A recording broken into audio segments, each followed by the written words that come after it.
మరి వాళ్ళ తెలంగాణ రాష్ట్ర సేన మీ ముందుకొచ్చిందంటే ఉట్టిగానే రాలే. తెలంగాణలో ఏం జరుగుతుందో ఒకసారి తెలుసుకోవాలి, మనం ఆలోచన చేసుకోవాలి, అర్థం చేసుకోవాలి. ఎన్ని పార్టీలు ఉన్నాయి? 3 పార్టీలు ఉన్నాయి. భారతీయ జనతా పార్టీని తీసుకుందాం. ఆ బీజేపీ అనే పార్టీకి అసలు తెలంగాణ ఏర్పాటే ఇష్టం లేదు, తెలంగాణ ఏర్పాటు అవడమే ఇష్టం లేదు. అందుకే వాళ్ళ అగ్రనాయకత్వం అంతా కూడా ఏం మాట్లాడతారు?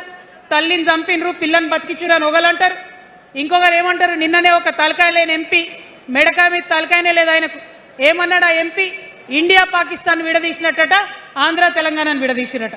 మరి వాళ్ళ అగ్రనాయకత్వం ఇన్ని మాటలు అంటుంటే మన ప్రాంతంలో ఉన్నటువంటి భారతీయ జనతా పార్టీ బానిస ఎంపీలు ఎవరైతే ఉన్నారో ఒక్క మాట కూడా వాళ్ళు మాట్లాడరు.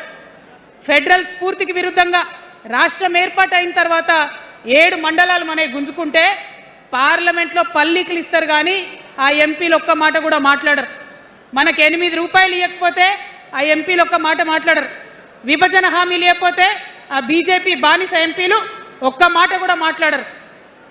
అంతేకాకుండా సామాజిక న్యాయం అనేటటువంటి ఒక కాన్సెప్ట్కే బద్ద వ్యతిరేకి భారతీయ జనతా పార్టీ. అందుకే ఏం చేస్తున్నారు? మహిళా బిల్ అయితే మోసం, 2 సార్లు పాస్ చేసిరు, దాన్ని మొత్తానికే పక్కన పెట్టేసిండ్రు. బీసీ బిల్లు ఇక్కడికి వెళ్ళి పంపిస్తే దాన్ని తొక్కిపెట్టిండ్రు. కులగణన వేస్తామన్నారు, దాన్ని తొక్కిపెట్టిండ్రు. అత్యంత పేదవాళ్లకు సమాజంలో 2 బుక్కల అన్నం పెట్టేటటువంటి ఉపాధి హామీ పథకం ఉంటే కూడా దాన్ని కూడా మొత్తానికి బంద్ చేసి పెట్టిండ్రు. అయినా కూడా ఈ బీజేపీ బానిస ఎంపీలు ఒక్క మాట కూడా మాట్లాడరు, కనీసం పెదవులు తెరవరు. నేను ఇవాళ బీజేపీ ఎంపీలను డిమాండ్ చేస్తున్నా, సవాల్ చేస్తా ఉన్నా, మీరు తెలంగాణ తల్లి బిడ్డలైతే కనీసం భద్రాచలం దగ్గర ఒక 5 గ్రామాలు ఉన్నాయా, ఆంధ్రాలకు పోయినాయి, అవి పోతే మన రాముడి గుడి మునిగిపోతుంది. పోలవరం నిండితే భద్రాచలం మొత్తం కూడా నీళ్ళు వచ్చేటటువంటి పరిస్థితి ఉన్నది. మీకేమన్నా సిగ్గు ఎగ్గు ఉంటే తెలంగాణ తల్లి బిడ్డలైతే 8 మంది బీజేపీ తెలంగాణ ఎంపీలను ఛాలెంజ్ చేసి అడుగుతా ఉన్నా, ఆ 5 గ్రామాలను మీరు వాపస్ తెలంగాణకు పట్టుకరండి. మేం మాట్లాడినాం, జాగృతి నుండి మాట్లాడినాం, ఆంధ్ర వారికి లేఖ రాసినాం, కేంద్రానికి లేఖ రాసినాం. మరి మీరేం చేస్తున్నారయ్యా?